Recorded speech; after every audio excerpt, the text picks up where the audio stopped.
भारत के एक छोटे से गांव में, जहां हरियाली और खुशबू बिखरी हुई थी, एक संत महात्मा रहते थे। उनका नाम था राम। वे न केवल एक धार्मिक व्यक्ति थे, बल्कि एक महान विचारक भी थे।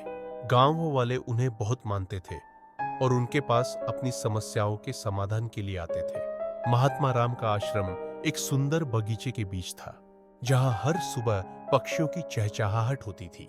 वे हमेशा सरल वस्त्र पहनते थे और उनकी आंखों में गहरी शांति थी।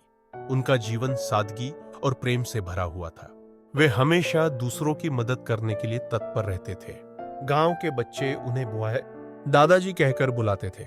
वे हमेशा बच्चों को कहानियां सुनाते थे और उन्हें अच्छे संस्कार सिखाते थे। एक दिन बच्चों ने उनसे पूछा, दादाजी, आप हमें बताएं कि संत कैसे रहते हैं। पहला महात्मा राम ने मुस्कुराते हुए कहा, पेरियार, संत का जीवन प्रेम और सेवा से भरा होता है। हम दूसरों की भलाई के लिए जीते हैं। पर महात्मा राम ने बच्चों को बताया कि संत हमेशा सत्य बोलते हैं और दूसरों की मदद करते हैं। वे अपने दिल में करुणा रखते हैं और हमेशा खुश रहने का प्रयास करते हैं। जब हम दूसरों की सेवा करते हैं, तब हमें सच्ची खुशी मिलती है।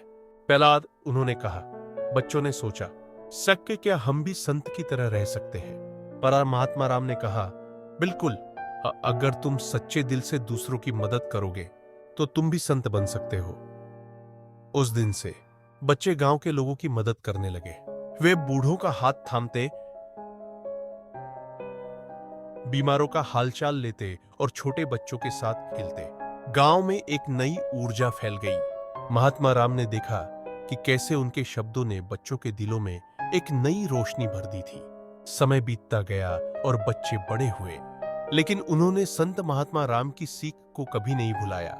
वे हमेशा अपने जीवन में प्रेम और सेवा को प्राथमिकता देते रहे। इस तरह महात्मा राम का संदेश गांव में फैलता गया और सभी ने मिलकर एक सुखद और शांतिपूर्ण जीवन बिताया।